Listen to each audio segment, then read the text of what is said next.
Good morning.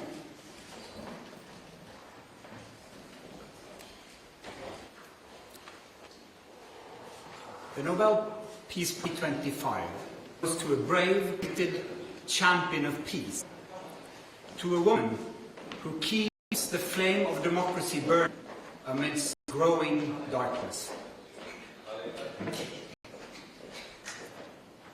The Norwegian Nobel Committee has decided to award the Nobel Peace Prize for 2025 to Maria Corina Machado. She is receiving the Nobel Peace Prize for her tireless work promoting democratic rights for the people of Venezuela and for her struggle to achieve a just and peaceful transition from dictatorship to democracy. As the leader of the democratic forces in Venezuela, Maria Corina Machado is one of the most extraordinary examples of civilian courage in Latin America in recent times. Ms. Machado has been a key unifying figure in a political opposition that was once deeply divided, an opposition that found common ground in the demand for free election of government. This is precisely of democracy, our shared willingness to defend the principles of popular rule, even though we disagree. At a time when democracy is under threat, it is more important than ever to defend this common ground. Venezuela has evolved from a relatively democratic and prosperous country to a brutal and authoritarian state that is now suffering a humanitarian and economic crisis. Most Venezuelans live in deep poverty, even as the few at the top enrich themselves. The violent machinery of the state is directed against its own population. Nearly 8 million people have left the country. The opposition has been systematically suppressed by means of election rigging, legal prosecution, and imprisonment. Venezuela's authoritarian regime makes political work extremely dangerous. As the founder of Sumate, an organization devoted to democratic development, Ms. Machado stood up for free and fair elections more than 20 years ago. As she said, it was a choice of ballots over bullets. In political office and in her service to organizations since then, Ms. Machado has spoken out for judicial independence, human rights, and popular representation. She has spent years working for the freedom of the Venezuelan people. Ahead of the election of 2024, Ms. Machado was the opposition's presidential candidate, but the regime blocked her candidacy. She then backed the representative of a different party, Edmundo González Urrutia, in the election. Hundreds of thousands of volunteers mobilized across political divides. They were trained as election observers to ensure a transparent and fair election. Despite the risk of harassment, arrest, and torture, citizens across the country held watch over the polling stations. They made sure the final tallies were documented before the regime could destroy ballots and lie about the outcome. The efforts of the collective opposition, both before and during the election, were innovative and brave, peaceful and democratic. The opposition received international support when its leaders publicized the vote counts that had been collected from the country's election districts, showing that the opposition had won by a clear margin. But the regime refused to accept the election result and clung to power.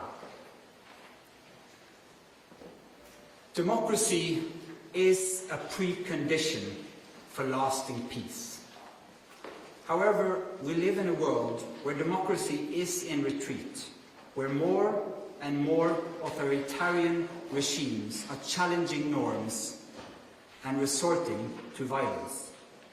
The Venezuelan regime's rigid hold on power and its repression of its population are not unique in the world.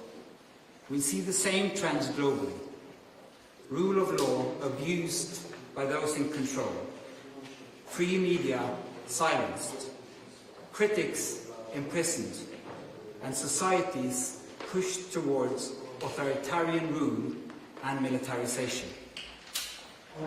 In 2024, more elections were held than ever before, but fewer and fewer are free and fair.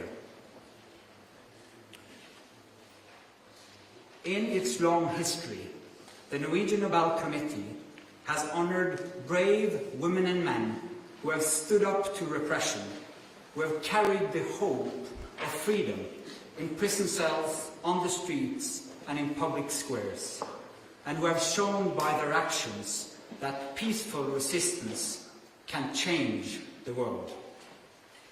In the past year, Ms. Machado has been forced to live in hiding, despite serious threats against her life. She has remained in the country, a choice that has inspired millions. When authoritarians seize power, it is crucial to recognize courageous defenders of freedom who rise and resist.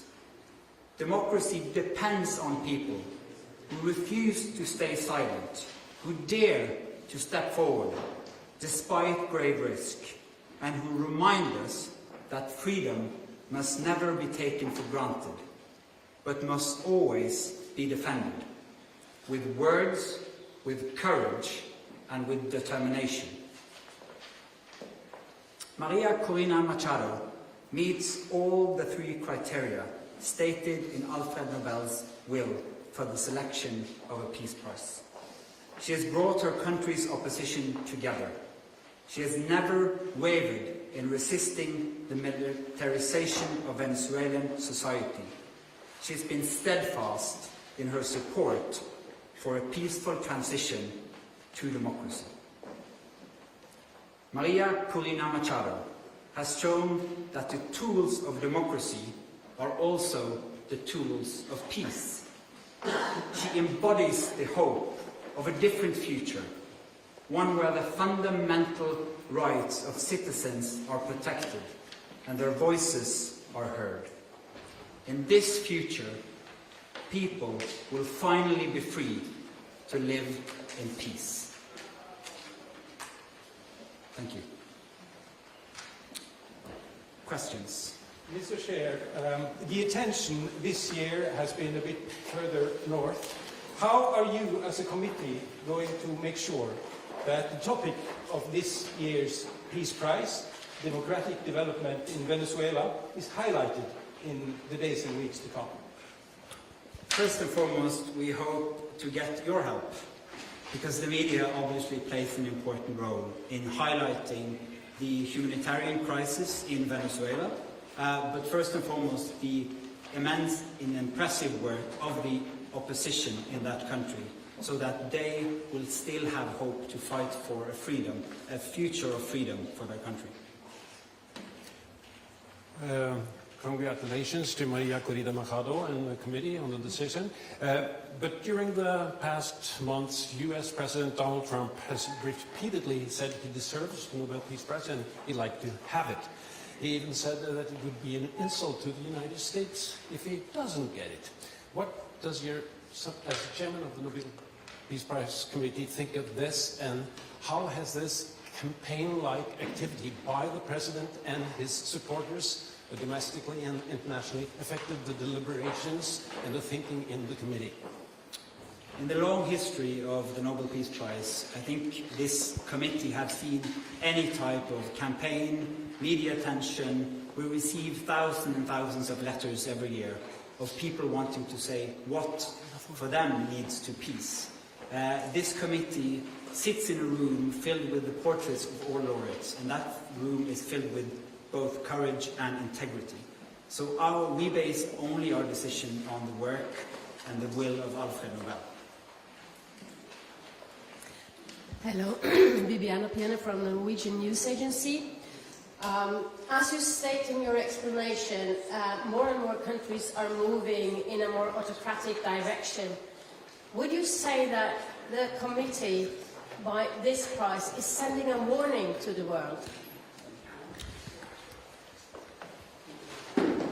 Living in a world where we have less and less democracies and more authoritarian regime means that the world is also getting more unsafe. And we believe that peace, democracy is a precondition for peace. And so, yes, that is the message to the world. We need to support the democratic forces also on behalf of peace. Thank you. Mieszko Czarnecki, the Polish press agency PAP. This is the next Nobel Peace Prize in the recent years when woman has been awarded. Do you feel that women all over the world and in certain countries play a significant or a certain role protecting democracy, taking into consideration the Iranian activist from 2023 and the Venezuelan democracy protector that has been just announced as a laureate? Thank you. Thank you. As quoted in the announcement texts, in the long history of the prize, brave women and men from around the world have stood up against repression again and again. That is a key element of the Peace Prize, and we've seen it once again, that Maria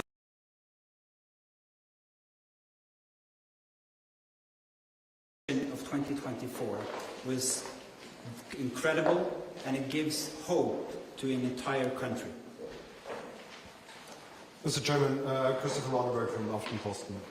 We've seen in previous years that awarding the Peace Prize to dissidents can put their lives at more risk than it already is. You mentioned yourself that she has been in hiding for quite some time. What considerations have you made when it comes to her safety and security now that she's become more exposed because of this Peace Prize? You're now touching upon some of the absolutely most difficult dilemmas in the work of the committee. This is the discussion we have every year for all candidates, particularly when the person who receives the prize is in fact in hiding because of serious threats to her life. She is very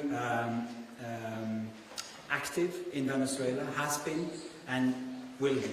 And so we are also taking the consideration that this prize will support her cause and not limit it. Thank you.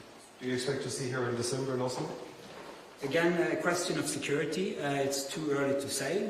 We always hope to have the laureate with us in Oslo, but this is a serious security situation which needs to be handled first. Thank you. Then I'll say thank you so much for your questions. Thank you for coming.